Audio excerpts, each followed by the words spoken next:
600 feet down in the Gulf darkness, the ROV's lights sweep across something that shouldn't be there, a conning tower, torpedo tubes aimed at nothing, the USS R-12, a submarine that vanished during a routine training dive in 1943 with 42 men aboard, found in 2009, 66 years on the bottom. The hull is intact, the forward compartment is flooded, and there was no distress call, no warning, just silence. What happened in the seconds between preparing to dive and total loss? The wreck was located 15 miles off Key West in 2009, deeper and more intact than anyone expected. Tim Taylor's team used side-scan sonar and an autonomous underwater robot to sweep the coordinates from a 1943 Navy loss report. The signal came back clean, 58 feet down, 93 fathoms, sitting upright on the seafloor. When the robot descended, the first images showed a submarine that looked remarkably preserved. The conning tower, the hull, no catastrophic breakup, no massive debris field,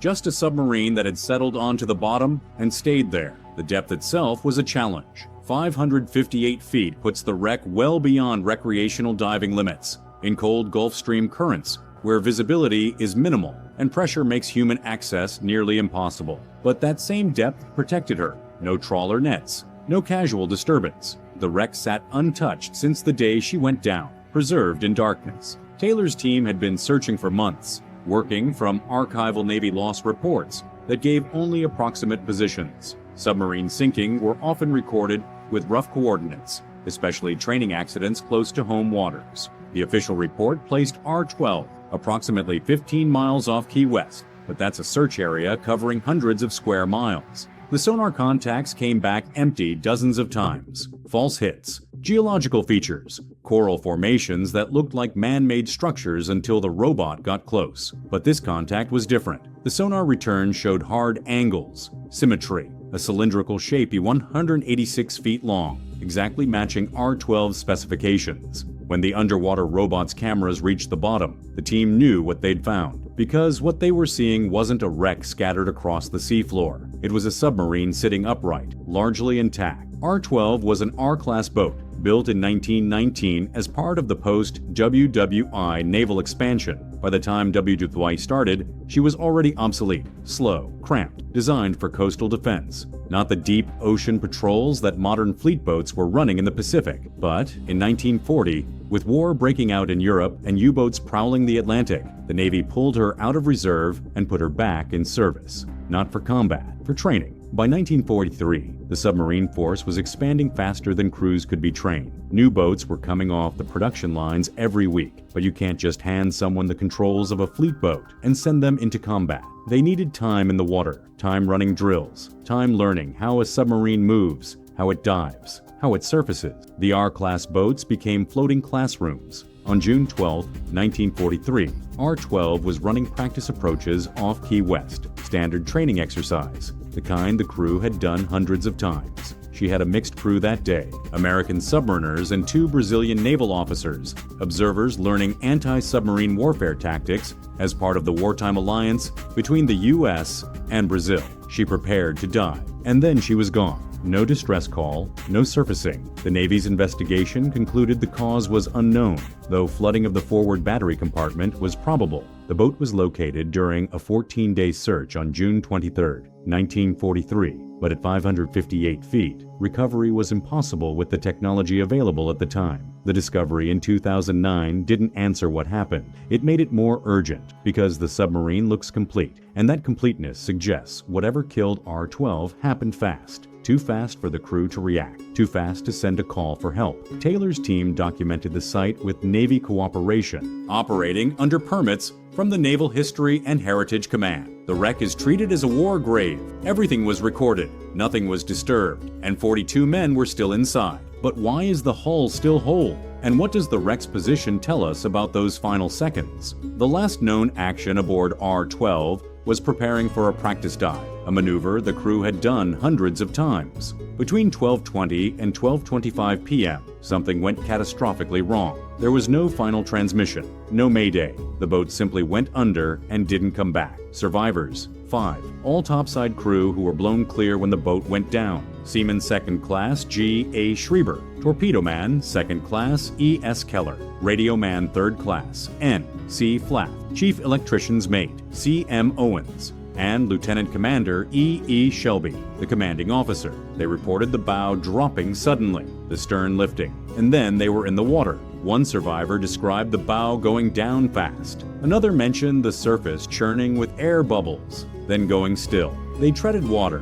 waiting for the boat to resurface. Emergency blow procedures should have sent her back up. Compressed air stored in tanks along the keel, designed to blast water out of the ballast tanks and force the boat to the surface even if everything else failed. It didn't happen. The 5 survivors floated for hours. It wasn't until 6 p.m., nearly 6 hours after the sinking, that they were pulled from the water by SC-449. They were treated for shock and exposure, questioned, and their accounts were consistent. The dive started normally. Then something went wrong in the forward part of the boat. The bow dipped sharply, the stern rose, and the ocean took her. The 42 men below, 4 U.S. officers, 2 Brazilian officers, and 36 U.S. enlisted men went down with her. The Navy's investigation noted that the main induction valve, a massive air intake for the diesel engines, may have been opened during dive preparations. That valve is supposed to close before submerging. If it doesn't, seawater can pour directly into the engineering spaces.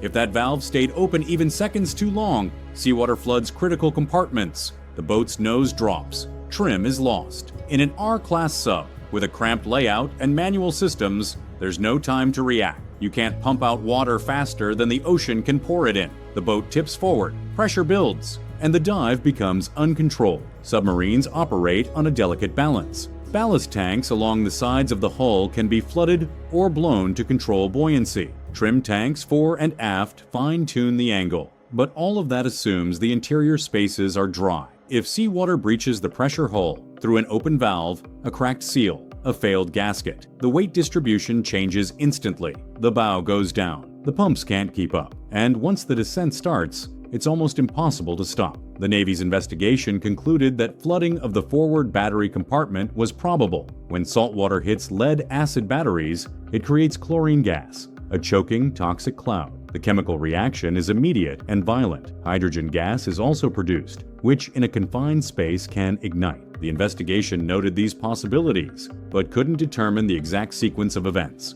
What is known? The boat went down in approximately 15 seconds. That's how long the survivors said it took from the moment the bow started dropping to the moment they were in the water. 15 seconds. Not enough time to seal hatches. Not enough time to blow ballast. Not enough time to do anything but react. Standard submarine doctrine in 1943 called for the crew to close watertight doors between compartments the moment flooding was detected. But at the speed R-12 went down, it's unclear if anyone below had the chance. The boat's rapid sinking matches the survivors' accounts. But one thing doesn't add up. If the main induction valve was the problem, why wasn't it caught during pre-dive checks? Physical damage on the wreck may reveal what the 1943 investigation couldn't determine. The wreck sits upright on the seafloor, intact. The autonomous robot's imaging showed a submarine that went down fast, but didn't break apart on impact. That suggests the hull remained sealed during the descent, or at least sealed enough to keep structural integrity. The forward section shows signs consistent with flooding. The Navy's investigation in 1943 concluded that the forward battery compartment likely flooded rapidly, either through the main induction valve or another breach point. The investigation couldn't be certain. The boat was located on June 23, 1943, but at 558 feet, salvage or detailed examination was impossible with 1940s technology. What the 2009 discovery confirmed: the boat is complete. She didn't explode. She didn't break in half. She went down in one piece and settled onto the bottom largely intact. That tells us the loss wasn't caused by a catastrophic structural failure, like a hull rupture or internal explosion. It was flooding, rapid, uncontrolled flooding. The main induction valve theory makes sense mechanically. The valve is a large gate that opens to allow air into the diesel engines during surface running. It has to be closed before diving. If it's left open, or if the closure mechanism fails, seawater pours in. The R-class boats used a manual chain and wheel system to operate the valve. Simple but prone to wear after 24 years of service. By 1943, R-12 was old. The mechanisms were worn. It's possible the valve didn't close properly, or the crew thought it was closed when it wasn't. But there's no way to confirm that without examining the valve itself, and the Navy has designated the site a protected war grave. The investigation in 1943 was thorough within the limits of the time. A 14-day search involving up to 14 ships located the wreck. The inquiry interviewed survivors, reviewed procedures, and examined what evidence was available. But without access to the wreck itself, the cause remained listed as unknown, with flooding of the forward battery compartment considered probable. The investigation noted that the main induction was open during dive preparations, part of the standard procedure of ventilating the boat before submerging. The question is whether it was closed in time. The survivors couldn't say. They were topside. The men who would have known, the crew in the control room and engine spaces, went down with the boat. One detail stands out in the historical record. The boat sank in 15 seconds. That's extraordinarily fast. For comparison, USS Squalus, a much larger, more modern fleet boat, took minutes to go down after a similar induction valve failure in 1939, and 33 men survived in the aft compartments long enough to be rescued. R-12 went down so fast that only the men on the bridge escaped. That speed suggests the flooding wasn't just through one valve. It may have been multiple breach points, or the flooding triggered secondary failures, hatches that couldn't be sealed in time, ventilation ducts that channeled water throughout the boat, structural collapse from sudden pressure changes. The wreck holds the answers, but those answers are 558 feet down, inside a steel tomb the Navy is committed to leaving undisturbed. Why did she go down so fast? And could anything have stopped it? The wreck reveals a loss so sudden that 42 men had no chance to escape. The site is now protected under the Sunken Military Craft Act and treated as a war grave. The Navy requires permits for any exploration, and Tim Taylor's team worked in close cooperation with the Naval History and Heritage Command to document the wreck respectfully. The discovery was made public, and efforts have been made to honor the lost crew and involve their families and the Brazilian government in remembrance. But the discovery also brought the 1943 loss back into public consciousness. Families who had lived for decades with the official conclusion, cause unknown, probable flooding, now had a location, a place to remember, but not necessarily more answers. The Navy's investigation in 1943 was as complete as it could be under wartime conditions. A 14-day search located the wreck. Survivors were interviewed. Procedures were reviewed. But the investigation concluded with the cause listed as unknown. Flooding of the forward battery compartment was considered probable, but the exact mechanism, whether the main induction valve, a failed seal, or something else, couldn't be determined. The declassified inquiry notes are detailed on circumstances, but frustratingly incomplete on technical analysis. The report describes what happened. Boat prepared to dive. Bow went down rapidly. Stern lifted. 5 men blown clear. 42 lost. It notes the main induction was open during dive prep, which was standard procedure. But it doesn't conclusively state that the valve caused the loss. It couldn't, not without examining the wreck. And in 1943, examining the wreck was impossible. Compare that to USS Squalus in 1939. When Squalus went down during sea trials off New Hampshire, the Navy mounted an immediate rescue operation. 33 men were saved from the aft compartments using the McCann rescue chamber. The boat was eventually raised, examined, repaired, and put back into service. The investigation led to sweeping changes in submarine safety protocols, but Squalus sank in 240 feet of water, deep but accessible. R-12 sank in 558 feet. In 1943, that was beyond the reach of any rescue or salvage technology. The Navy located her, marked the position, and moved on. The war was escalating. U-boats were sinking cargo ships in the Atlantic. The Pacific campaign was intensifying. Submarine production was at an all-time high, and every new boat needed a trained crew. The loss of R-12 was grievous, but the Navy couldn't pause the war effort to investigate further. The boat was stricken from the register on July 6, 1943, less than a month after she went down. Does that mean the investigation was rushed, or just constrained by the realities of 1943? The R-class boats were old. Built in 1918-1919 for harbor defense, they were designed for short coastal patrols, not the kind of intensive training operations the Navy was running in U-1U Downs. By 1943, R-12 was 24 years old. The mechanisms were worn. Maintenance records for R-class boats are incomplete. Many were destroyed after the war when the surviving boats were scrapped. But records that do survive show the R-class boats were mechanically simple. The main induction valve was operated by a manual chain and wheel system.